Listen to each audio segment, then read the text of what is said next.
Bonjour à tous, aujourd'hui ça va être un atelier cuisine. Vous me l'avez demandé, on en a discuté sur ma dernière vidéo. Je vais vous montrer aujourd'hui comment on prépare du foie de bœuf séché. Alors comme vous pouvez les voir, là j'en ai 3 là ici. En fait il y en a un petit peu partout des chiens. Ouais, je suis en pantoufles, hein, je suis désolé. Alors si vous aimez mes pantoufles, abonnez-vous, hein. Et puis si vous aimez ce que je fais, vous pouvez le faire aussi, c'est gratuit, ça n'engage à rien. Alors, mes petits chiens, vous voyez, ils sont habitués. Pichoun. Elle est où ma blondinette? Oh là là, ma blondinette. Alors, je vous montre un peu le résultat maintenant. Et je vais vous montrer après, dans la vidéo, comment on fait. Alors, vous voyez, ils sont habitués à ces petites choses-là. C'est du bœuf séché. Ils aiment ça. L'odeur, c'est très très fort. Blondie, tu veux? Faut faire attention avec les mains. Parce qu'ils aiment ça. Aïe, ça c'est mes doigts. Donc comme vous pouvez voir, c'est quelque chose qui plaît. Hein, tout le monde en veut. Tout le monde en veut. Bon, on va leur en donner vraiment tout à l'heure. Oh oui, mais même toi, ma Prisme, elle attend les bébés. Elle devrait mettre bas incessamment sous peu. Arrête. Allez, Prisme, va-t'en avec ton morceau. Hop, c'est Prisme qui l'a eu. Voilà. Donc maintenant, je vais vous montrer un peu en fait comment on fait cela. Je vous rappelle, j'ai utilisé aujourd'hui pour la vidéo du bœuf séché et du cœur de bœuf. Je vais vous montrer comment on le prépare entièrement et ça va pouvoir vous aider. Et doucement, faut toujours faire attention, faut rester pas loin hein, parce que ça reste de la viande et ils sont un peu fadades ces choses-là. Pourquoi j'utilise le bœuf séché? Tout simplement parce que avant toute chose, c'est une viande qui sent très fort. Et excusez-moi, je suis à la campagne, mais il y a quand même des voitures qui passent. Alors, le bœuf séché, c'est super. Le canard séché, c'est super. Et en fait, quand vous les utilisez, vu que ça sent hyper fort, ça va vachement les attirer. Et quand vous mettez votre chien en statique, que ça soit en version friand de ligne, c'est-à-dire face à vous, comme on voit énormément sur les expos canines avec les labradors par exemple, ce qui est labrador, voilà, ou alors le golden que vous présentez comme ça en tenant la queue un peu d'un côté et on joue devant, ou alors le Boston qu'on peut présenter accroupi, on le présente accroupi avec comme je vous montre là, regardez, hop, comme ça, je vous montre les façons de présenter son chien en expo, vous voyez? Et donc comme ça, mais en fait on va les attirer avec un petit quelque chose dans la poche. Alors beaucoup de gens utilisent des bouts de jambon, des knacky balls, des trucs comme ça, du saucisson. Mais alors franchement, après dans les poches, déjà vous avez les mains dégueulasses, et dans les poches c'est dégueulasse. Hein. Alors il y a quand même la partie nettoyage, puis alors voilà quoi, pour les fringues, après sentir la knacky pendant 15 jours c'est pas génial quoi. Parce que même quand vous la nettoyez, ça sent encore après. Or l'avantage, c'est que les produits que j'utilise, que ce soit du canard séché ou du bœuf séché, ça reste des produits qui ne sont pas gras. C'est séché, déshydraté, séché. Allez, on s'y met tout de suite, je vous montre. Alors voilà, le matériel il va être simple. Moi j'utilise toujours les couteaux en céramique parce que ça permet vraiment de tailler des tranches très très propres et bien. Donc un bon couteau qui coupe bien, une planche à découper, c'est mieux. Une petite assiette, vous allez voir pourquoi. Là, ici, vous voyez, donc j'ai une feuille de papier de cuisson avec une grille et la plaque de four si jamais il y a du qui coule, pardon. Ah, ça commence. Du sopalin, très utile. Et ben, l'essentiel, soit vous achetez, moi j'étais à Auchan hier, vous avez du foie de bœuf ou du cœur de bœuf. Hein. Donc le foie de bœuf, grosso modo, il y a deux tranches dedans. On est à 350 grammes, ça fait 2 €, c'est à 6 € le kilo. Et le cœur est un petit peu plus cher, il était à 7,90, mais comme j'avais à moins 30, c'était cool quoi. Et là j'ai pareil, j'ai 294 grammes.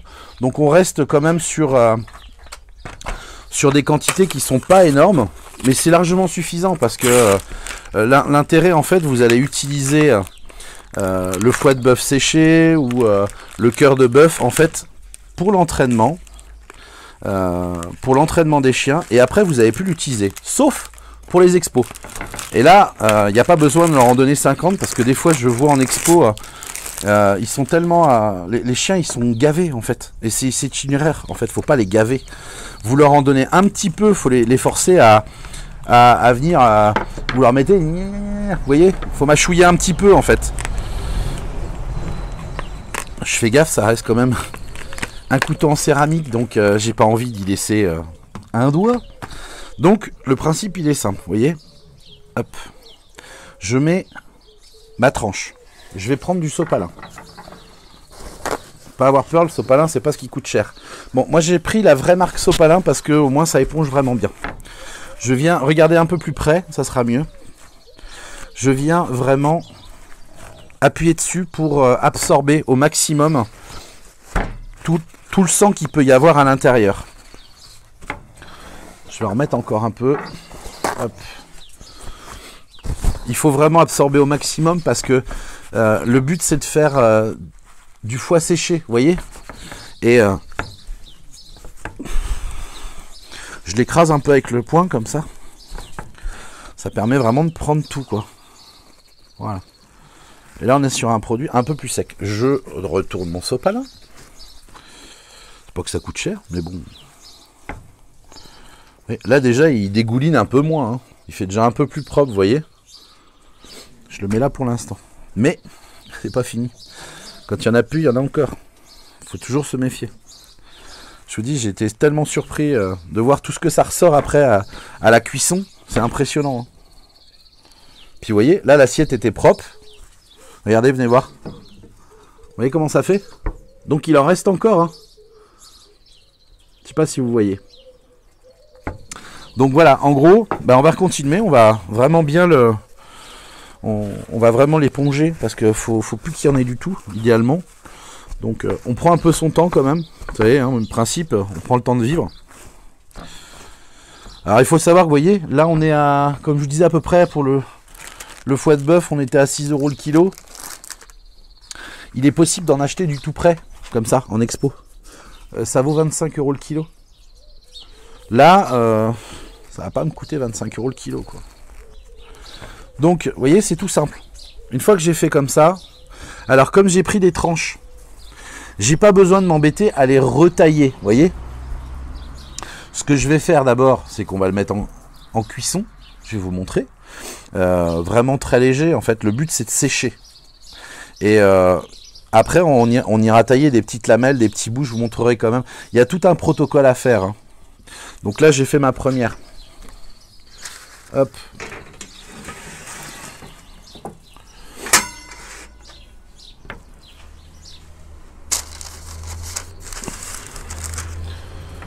Allez, on attaque la deuxième.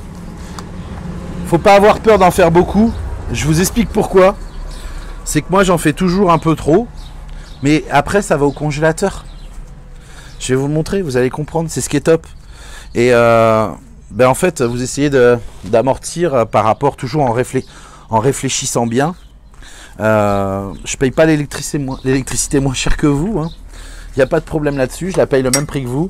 Et je me dis qu'à ce moment-là, il vaut mieux en faire pour remplir entièrement la plaque. Pas juste un petit bout, parce que ça se stocke au congélateur. Ça tient très bien. Dans une boîte hermétique. Je vais vous la montrer tout à l'heure. Vous voyez comment elle fait là? Vous voyez tout ce qu'on enlève? C'est pas rien, hein.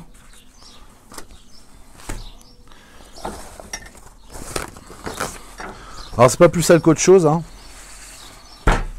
Ça reste du foie. C'est un abat.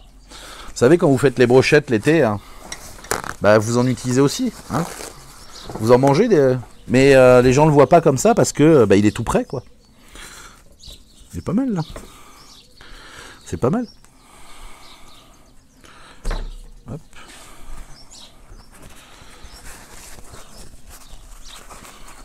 Et puis ce qui est bien, c'est qu'en même temps, vous voyez, c'est ce qui plaît aussi aux chiens, c'est qu'on est sur de la viande, vous voyez. C'est pas des cochonneries industrielles. Là, on va vraiment faire un produit on travaille un produit naturel, vous voyez. On travaille pas de l'industriel, des trucs chimiques. Vous savez, comme on peut voir, j'ai vu un reportage il n'y a pas très longtemps dans les restaurants au niveau de la truffe. comme la truffe française coûte cher, maintenant ils achètent de la truffe chinoise et ils rajoutent un espèce de produit qui fait pchit pchit pchit comme ça, et donc ça amène une odeur à votre truffe qui est copiée de la truffe française. Vous voyez, c'est bien, on continue les escroqueries en France. Donc ça a la même texture, ça a exactement la même texture que ça soit la truffe française ou chinoise pour un non-initié, attention, hein. Comprenez-le. Hein. Mais bon, personnellement, je m'appelle pas Pierre Bocuse, hein. Pierre, Paul, je sais plus, enfin vous voyez ce que je veux dire, de qui je veux parler. Je sais pas, voilà, moi je sais pas faire la différence entre une truffe chinoise et une truffe française. Surtout quand elle est maquillée avec des produits chimiques. Enfin voilà quoi. Le côté tromperie sur la marchandise, c'est pas cool quoi. Vous voyez, hein, comme quoi des escrocs, il n'y en a pas que dans les élevages de chiens ou de chats. Enfin, c'est pas trop des escrocs en fait dans les élevages de chiens et de chats. C'est faut comprendre en fait ce que je veux surtout faire. Je veux que les gens fassent attention. Il y a pas beaucoup d'escrocs, surtout chez les petits éleveurs. Franchement, les éleveurs qui élèvent qu'une seule race, vous n'avez pas ce problème-là. C'est pas des escrocs. Il y a beaucoup de. En fait, je pense que des fois je m'exprime un peu mal. Là je fais le cœur hein, au passage, pour info. Ce qui me rend triste, si vous voulez, c'est de voir l'incompétence et le problème, c'est que il y a des gens qui oublient que voilà, on devient éleveur, on est patron, donc on a des responsabilités aussi bien envers les animaux qu'on élève qu'envers ses propres clients, qu'envers sa propre famille. Et on peut pas se permettre de faire n'importe quoi. Moi j'ai connu des élevages qui ont fini très très mal. Hein. Des élevages qui ont fini au tribunal, des éleveurs qui ont tout perdu parce que ils faisaient n'importe quoi. Et puis après, ils ont bon dire bah ouais mais je suis désolé, je savais pas. Bah ouais, mais ça fallait. C'est toujours pareil, on sait pas, ok, mais il y a rien qui nous empêche de savoir. Hein. Vous voulez savoir comment ça se passe au niveau de la comptabilité, parce que quand on est éleveur, il faut un comptable quand même. Vous voyez. Hier j'ai eu mon comptable au téléphone. Mon comptable, moi, il me coûte 4200 € par an. Voilà. Mais ça, c'est aussi en rapport à mon activité, comment je la fais, etc. Toutes les complications parce que je vends beaucoup à l'étranger. Enfin, il y a plein de choses qui rentrent en ligne de compte, vous voyez. Alors il y en a qui vont dire ah c'est cher et tout. Moi j'ai une copine, elle en a que pour 1000 € quoi. Oui, ça dépend après ce qu'on fait, ça dépend ce qu'on lui demande, ça dépend de beaucoup de choses. Ça va dépendre du temps que il va passer sur vos affaires. Voilà. Moi j'ai plusieurs activités et bon bah ça se paye tout ça. Mais vous voyez, je cherche pas à aller chez le moins cher. Non, moi je veux un bon comptable. Et le fait d'avoir un comptable, c'est très pratique parce que ça vous évite les emmerdes. Parce que comme on est dans un pays où, à partir du moment où vous y arrivez, on vous emmerde parce que les gens pensent toujours que si vous y arrivez et qu'ils n'y arrivent pas, c'est parce que vous magouillez. Donc bien sûr, hein, on a des contrôles vétérinaires, des services vétérinaires, on a les associations qui viennent vous voir gentiment, les services des impôts, tout ça. Bon après, quand vous êtes en règle, je veux dire, c'est les gens qui vous les envoient en fait ces contrôles, qui eux seraient bien embêtés si on leur en envoyait. Mais bon, moi je le fais pas personnellement, parce que je pense que j'ai quand même autre chose à foutre de ma vie. Vous voyez, j'ai un élevage, j'ai une famille. Puis depuis que j'ai lancé en plus la chaîne YouTube, c'est super cool parce que je me rends utile. Je me sens et me rends utile. Pour moi, vous voyez, faire des choses comme ça, même si c'est mes éleveurs concurrents, des éleveurs concurrents qui voient ça, je me dis c'est tout bénef parce que c'est pour leurs chiens aussi, vous voyez. Donc j'ai pas une mentalité de merde. Je suis un peu chiant parce que j'ai tendance à tirer à boulet rouge sur les cons ou les connes. Mais en même temps, le problème c'est que comme je discutais hier au téléphone avec une dame, elle me dit mais Denis, quand on regarde tes vidéos, Ça fait peur, on a l'impression qu'on est entouré d'escrocs. Je dis oui, bien sûr. Bienvenue en 2021. C'est une réalité aujourd'hui. Il y a des escrocs partout. À partir du moment où, pour être éleveur de chiens, et ça, franchement, même les gens, les éleveurs, s'ils me critiquent par rapport à ça, je veux dire, tout le monde le sait dans le monde du chien, c'est une véritable fumisterie. Être éleveur de chien, ça ne demande rien. Un QCM, 16 bonnes réponses sur 40 questions. Alors avec des questions, en plus c'est des diaporamas, mais même un gamin de 4 ans peut y arriver. Faut voir le taux de réussite. Voilà, une pseudo-formation qui dure 2 jours, qui vous apprend qui vous donne des pistes sur 2-3 petits trucs. Et après, hop, une fois que vous avez votre certificat de capacité, à CACED, vous allez à la Chambre d'agriculture et des commerces, 15 jours plus tard, vous êtes professionnel. Et franchement, comme je le dis souvent, c'est pas parce que j'ai un super boulanger qui me dessine des super croissants, c'est pas pour autant que je vais lui demander de construire une maison, quoi. Voilà. Mais les choses évoluent, c'est ce qui est bien. Les choses, elles évoluent avec le temps. Ça, c'est ce qui est génial. Ça évolue bien. Parce que avant c'était pas du tout professionnalisé, il y avait un peu trop de bordel et l'État a mis son nez dedans, tout simplement. L'État a mis le nez dans toute cette magouille pour progressivement professionnaliser. Seulement, vous savez, les Français sont très râleurs. On l'a vu dans divers sujets jusqu'à maintenant, dans le monde de nos jours. Et donc, comme les Français sont très râleurs, si du jour au lendemain, on leur met dans la figure qu'il va falloir être diplômé, comme moi je peux l'être. En Boston Terrier, je suis le seul, en France. Ça craint quand même. Mais bon, ça c'est un autre cas. Mais en gros, si on disait à tous les éleveurs, que ça soit n'importe quelle race, à partir de demain, vous devez avoir un diplôme d'État pour exercer. Le problème, regardez, on est 232 personnes à produire des Boston aujourd'hui en France. Il n'y a que moi qui est diplômé d'État. Donc ça veut dire qu'il n'y aurait plus que chez moi qu'on pourrait venir chercher un Boston Terrier. C'est juste pas possible. Je produis 25-30 chiots par an, pas plus. Je vais pas me transformer en usine à chiots, ça m'intéresse pas. C'est pas du tout ma recherche. C'est pas du tout ça ma recherche. Ça m'intéresse pas. Je veux pas monter à plus. Donc voilà quoi. Enfin bref, on va continuer. Maintenant on va enfourner ceci pour que ça sèche. Donc moi je vais le mettre au four, comme ça, tout en bas du four, pour que ça prenne son temps, faut que ça le fasse doucement. Et régulièrement, on va aller voir, et on va prendre, et on va retourner, pour que ça sèche bien, quitte à réabsorber un petit peu, parce que ça va dégorger avec la chaleur. Le fait du système de ventilation va dégorger la viande, et ça va la sécher. Et c'est ce qu'on va rechercher. Je veux pas la cuire, je veux la sécher. Allez, à tout de suite. Alors voilà, on va enfourner notre foie. Vous voyez comment ça fait. Donc j'ai du cœur ici et du foie. Et comme je vous disais tout à l'heure, l'idée c'est de pouvoir faire une seule fournée, tout. Vous voyez, c'est vraiment optimisé. J'aime bien optimiser les choses en fait. Alors hop, phase d'enfournage. On va enlever la vieille grille. Tatatam.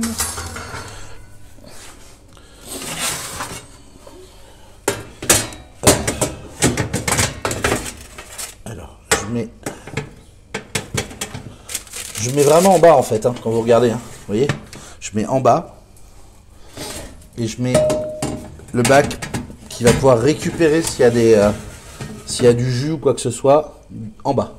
Moi je m'emmerde pas, je mets le four à 200, je le mets direct, j'ai pas fait de pré-cuisson parce que encore une fois le but c'est pas de cuire, c'est de sécher. Donc là on va le faire tourner comme ça et on va aller regarder dans quelques minutes. Déjà quand il va me faire bip pour me dire ça y est, c'est à température, je vais commencer à y aller tout de suite. Hop, je vais prendre, je vais tirer, enfin je vais vous montrer quoi. À tout de suite. Voilà, alors maintenant ce qu'on va faire, ça fait à peu près 10 bonnes minutes, un quart d'heure même, que ça tourne. Je vais l'éteindre, hop, dans un premier temps. Et on va aller regarder comment c'est à l'intérieur. Hop. Alors, je vous laisse approcher. Regardez un peu comment c'est fait. Vous voyez. Donc ça a commencé un peu à sécher. Mais ça sort du jus, beaucoup de jus. Alors, je vais l'enlever et je vais donc, comme je vous ai expliqué, on va l'éponger. Pousse-toi, Fury. Il y a du jus de partout. Attends. Alors, on va essayer d'enlever ça. Hop. Sans se brûler.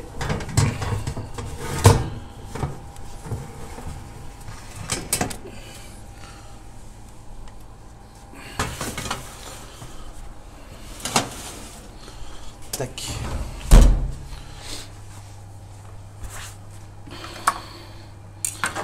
Alors.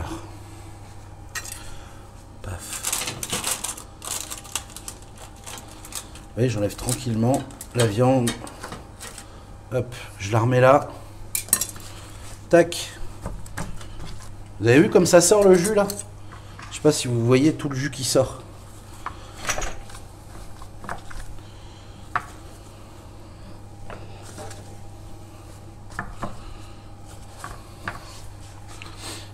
J'ai une consommation de sopalin pour vous préparer ça. Ouh, ça va coûter au moins 1 €.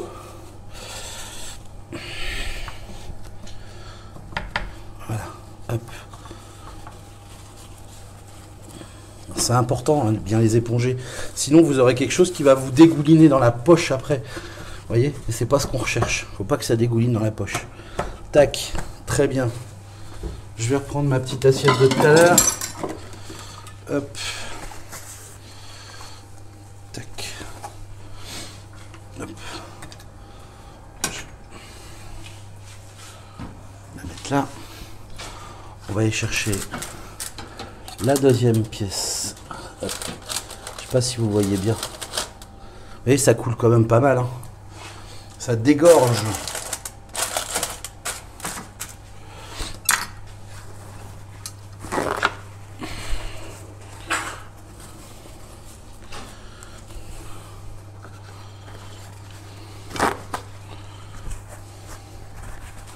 Moi j'utilise du sopalin perso. Il y en a qui pourraient peut-être utiliser, ceux qui veulent vraiment faire des économies, qui pourraient utiliser des torchons qui vont laver après. Mais je sais pas comment. Je suis pas sûr qu'un torchon imbibé de sang, je suis pas sûr que ça serait génial dans la machine à laver quoi.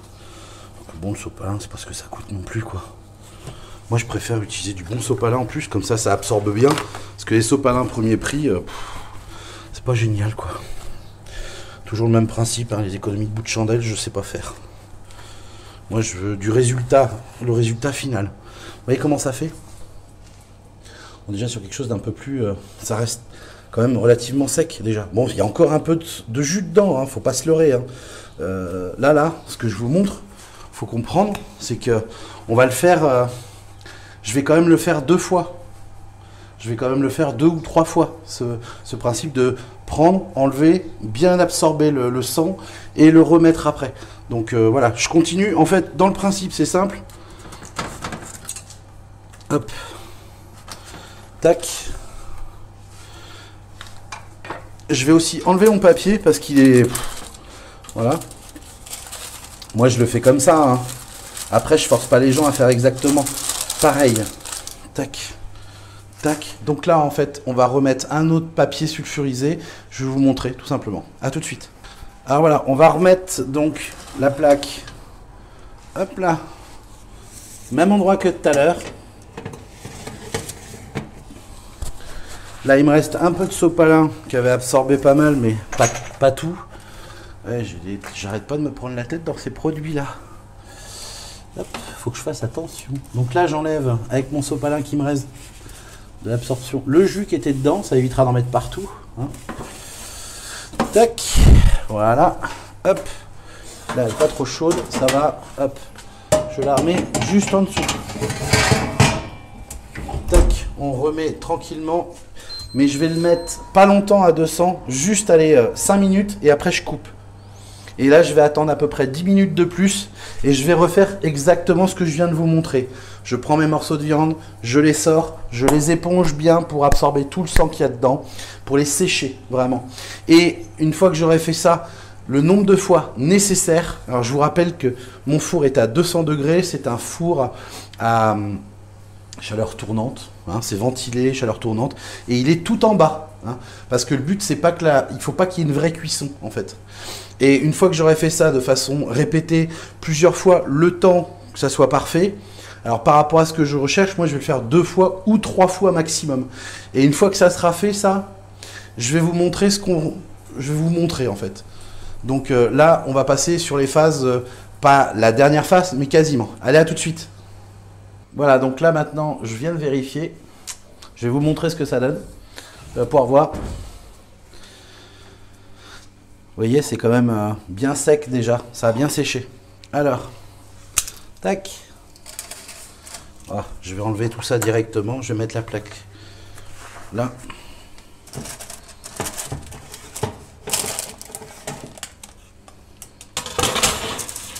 Ça sera plus facile pour vous. Regardez. Donc, hop. Ça paraît un peu noirci et tout, mais c'est normal. Là, je prends mes morceaux. Hop, hop. On voit la différence entre le cœur et le foie. Tac. Et là, on va aller donc couper tout ça, préparer tout ça. Allez, voilà. Donc, mon foie, il est comme ça. Vous voyez, j'ai repris un petit peu de sopalin quand même. Normalement, maintenant, on doit être bon. Ça sortira toujours un petit peu de toute façon, c'est normal. Vous savez, le corps humain, enfin, vous voyez, on sort pas grand chose, hein. C'est ridicule. Le corps humain est composé à 80-82% d'humidité. En fait, là, ce qu'on est en train de faire, c'est quelque part le système comme on a vu dans le temps, comme il faisait dans le temps, pour garder très longtemps les aliments. Voilà, on faisait de la viande séchée. Alors, tac, une fois que j'ai mon morceau comme ça, qui est fait, vous voyez, j'en enlève encore un peu, toujours un petit peu, quoi. Vous voyez, ça fait ça, mais c'est pas non plus violent, quoi. Hein. Donc là, je vais faire des petits morceaux comme ça en longueur. Non, c'est pas une barrette de shit, je précise. Regardez, là vous regardez, vous voyez. Ça fait des petits morceaux comme ça. Vous voyez ou pas? Très bien. Donc là, je vais couper des petites bandes qui font quelques millimètres de largeur sur la profondeur. Je sais pas comment on peut dire ça. Je cherche mes mots aujourd'hui. Excusez-moi, je suis un petit peu fatigué. Ma femme qui me viole. Elle me fatigue la nuit, elle me viole. Pauvre de moi. Je suis victime de l'amour de ma femme. Ouais, des fois j'en dis des conneries. Voilà. Quand vous avez des morceaux comme ça, alors les tout petits ridicules... Venez voir. Venez voir, venez voir. Qui c'est qui veut ça? Qui c'est qui en veut? Non, ils aiment pas ça, mes petits chiens. Oh, dis donc. Non, c'est pas bon ça. Oh non, c'est pas bon du tout. Vous voyez? Et en fait, quand on va être en expo, quand on va leur mettre devant, on leur présenter devant le nez, vous voyez? Non, t'as déjà eu toi. Et Blondie, arrête de me gratter la jambe. Hop là. Donc, en fait, comme vous êtes là, venez voir. Je vous montre. Quand vous avez vos petits bouts comme ça, après vous allez essayer de prendre des morceaux comme ça qui font grosso modo 1 cm à peu près. Hein. Donc il y en a qui vont être plus jolis que d'autres. Vous voyez, des bouts comme ça. Et en fait, quand vous allez l'avoir après dans votre poche, c'est sec. Hein. Donc là, ils sont pas tout à fait encore secs. Mais vous allez voir l'astuce. On va les durcir. Et en fait, vous avez votre petit bout comme ça. Donc quand vous mettez votre chien devant vous tenez votre chien et vous mettez ça comme ça entre vos doigts. Et donc vous aurez la tête du chien là et vous allez lui présenter comme ça. Et donc hop, vous ferez ce geste comme on voit, vous savez, vous avez le chien qui est tenu comme ça et les gens qui présentent, ils font comme ça. Enfin, excusez-moi, dans l'autre sens parce que le chien a toujours la tête par là-bas. Donc vers votre droite. Je vous dis ça parce que là, quand vous me regardez, en fait, vous voyez à l'envers. Donc le chien, il est dans le sens comme ça. la tête vers votre droite, le cul à gauche. C'est comme ça en expo. Et comme c'est pareil, on tourne toujours dans ce sens-là. Hein, donc, droite, gauche. Donc, dans le sens inverse des aiguilles d'une montre. Et donc, vous tenez votre chien comme ça. La mentonnière est là, la laisse est là. Tac, ça remonte. Vous tenez votre chien devant et vous lui présentez un petit peu votre morceau de foie. Et vous laissez en manger un petit peu. Et après, vous faites ce geste-là. Ce qui fait que le chien, bah, il va regarder et il va être super concentré. Mais ça, on va le voir après, je vais vous le montrer. Hein, chaque chien en son temps. Pour l'instant, vous voyez, je coupe des morceaux qui font à peu près 1,5 cm de long. Moi, je le fais de cette longueur-là parce que c'est aussi des Boston que j'ai. Hop là. J'aurais eu d'autres races de chiens. Et ben, vous prenez des Rottweiler, des Labrador ou des chiens de grande race. Ben, vous gardez les morceaux comme ça directement. Hein. Vous embêtez pas. Hein. Hop. Au revoir. Sopalin. Yep. Là. Voilà. Et on fait donc nos petits bouts comme ça. J'en fais quelques-uns. Hein. Je fais assez vite. Vous avez compris que concrètement, les chiens, ils aiment beaucoup ça. Là, ils sont tous autour de moi. Regardez, venez voir. Ils sont tous là. Ils sont là. Là. Ils sont tous concentrés. Hein. Ils attendent de voir s'il y a quelque chose qui tombe.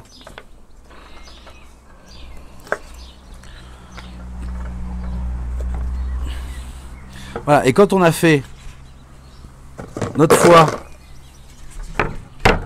quand vous avez fait le tout, et ben tout ça, vous le mettez dans un bac comme ça. Et ça, vous allez le mettre au congélateur. Quand vous le mettez au congélateur, bien sûr, vous le refermez. Parce que dans un congélateur, il y a toujours un petit peu d'humidité. Et le but, c'est pas que ça prenne l'eau. Le fait de le mettre à congeler et que ça reste au congélateur pendant 24 heures fait que votre foie va durcir. Tout simplement. Et donc, vous, quand vous allez en expo, bah, vous prenez ce que vous aurez besoin pour faire ce travail-là, que je vous montre tout de suite. Hop là. Donc là, je le mets un peu vite fait à l'arrache hein, sur la table. Donc vous voyez, avec les doigts, je vais les mettre derrière les oreilles pour améliorer le port d'oreille. Et en fait, je vais prendre un petit bout de foie. Non. Arrête avec tes pieds. Fais pas de bêtises. On parle toujours au chien. Le but, c'est d'avoir un dos qui est à peu près droit, bien angulé à l'arrière. Bien le positionner. On vient déplacer la patte à l'épaule, pas au pied, parce que c'est très désagréable pour le chien. Tac. Déjà en temps normal, vous voyez, le chien il se pose tout seul. Mais quand on a ça en plus, et en fait ça permet de, si vous regardez la ligne de dos, et il y a aussi ce qu'on appelle le col de cygne. Vous voyez, ce col de cygne, comme on le fait. Le chien d'un seul coup, il a un col de cygne. Et le chien tend son dos. Vous voyez, on le laisse un peu jouer dessus, chouiller. Et hop, vous voyez, tout de suite. Et si vous vous déplacez plus par là, vous allez voir le gestuel au niveau.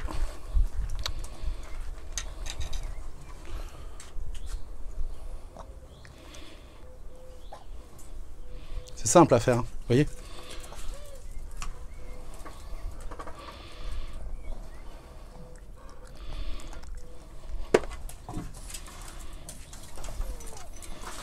Et donc après, bah, quand le chien a bien travaillé, bien sûr, l'avantage c'est quand le chien il est concentré sur la nourriture, ça permet aussi de pouvoir déplacer les pattes du chien tranquillement, là où on le souhaite. Hop. Le fait qu'il soit sur la nourriture permet de déplacer les pattes comme on veut. Oui, bon, t'en as marre. Pauvre chien, il a plus du tout d'expo et tout ça. Puis Bull, ça fait un petit moment qu'on le sort plus. Il est en retraite d'expo, puis qu'il s'était blessé à l'œil. Avec notre petite Olive qui lui a mis un coup de griffe. Voilà. Hop. Allez, on va en prendre un autre. Bah il est où, Chibi? Bon bah c'est une journée spéciale américaine aujourd'hui. Hop là mon gros. Ah non, t'attends toi. T'attends. Oui, mais t'en as partout. Il y a des trucs, je sais pas ce que tu fous avec tout ça. Je sais pas où t'as traîné encore mon gros sac. Même principe, hop, laisse mentonnière. C'est pas les mieux, hein. Bon, bien sûr, vous le voyez clairement, mes chiens n'ont pas été toilettés. Hein, c'est une vidéo encore faite un petit peu à l'arrache. Allez, on se positionne, madame. Là.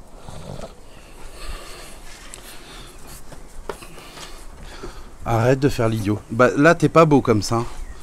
T'es pas beau, mon chibi, quand tu fais ça. Eh, regarde là ce qui se passe là.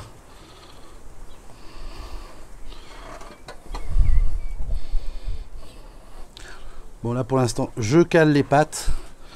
J'aimerais bien que tu te mettes bien comme il faut, bonhomme. Et il lâche pas, hein, il prend hein, vraiment. Il aime ça. Hein. Donc, hop. Je tourne la mentonnière.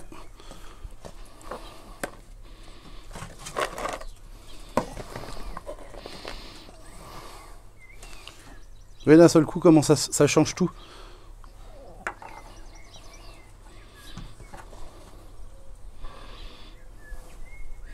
La ligne de dos se tend. Les pattes arrière, j'aurais aimé qu'ils se mettent un peu mieux. Mais vous voyez, le chien, vous le prenez vite fait à l'arrache comme ça. Hop.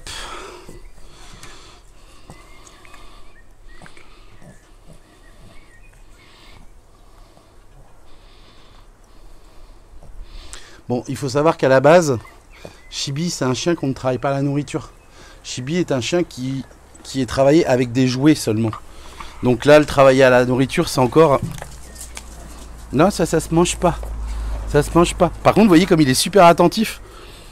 Vous voyez la tête? Oui, t'aimerais bien prendre d'autres. Vas-y, prends une plus. Voilà. Et donc, en fait, quand vous commencez à travailler vos chiens, comme vous avez pu le voir, hop, sur certaines de mes vidéos, on me voit travailler mes chiots très tôt. Alors au début, on les travaille avec rien, vous voyez. Et puis après, là, ça va être le moment de donation. On en donne un peu pour tout le monde. Il faut que tout le monde en ait. Parce que tout le monde a le droit d'en avoir un goût. Belle, t'en as déjà eu. Blondie. Gigi. Patafoin. Fury. Qu'est-ce qu'on n'a pas eu? Olive. Pichoun. Pichoun. Hop là. Qu'est-ce qu'on n'a pas eu? Mais non, t'as déjà... Eh, Magda, t'es une grosse vache. Oui, bah oui. Hein, non seulement... Bah, puis vous restez sur place, surtout, comme ça. Vous voyez, c'est très important. Bibou. Petit Raphaël qui va aller vivre en Australie. Fury. Hop là. Viens, Olive. Olive. Non, Olive. Olivette. Olivette. Olivette Kékette. Hop là. Voilà. Bon, alors vous avez vu, ça ressemble à ça. Bon, puis j'en ai donné pas mal. Et donc l'avantage, c'est que là, quand ils sont comme ça, que vous les avez mis au congélateur et que vous les sortez, après, il n'y a rien qui colle. Ça colle pas à rien du tout. Vous voyez? Et on a les mains propres. Tout simplement. Voilà. C'est une petite technique qui coûte pas très cher. C'est des conseils de vieux éleveurs. Moi, je les ai appris par des vieux éleveurs, ces choses-là. Et franchement, c'est top. Parce que déjà, quand vous promenez ça dans vos poches, vous en collez pas partout. Les chiens, vous avez vu concrètement, ils en sont dingues. Et ça vous revient moins cher que des knacky balls qui vous en mettent partout. Ou votre chien, il va être complètement débile. Voilà. Là, ils sont un peu débiles. Mais vous vous en mettrez pas partout. Et ça revient moins cher que les knacky balls. Voilà, donc j'espère que cette vidéo vous aura plu.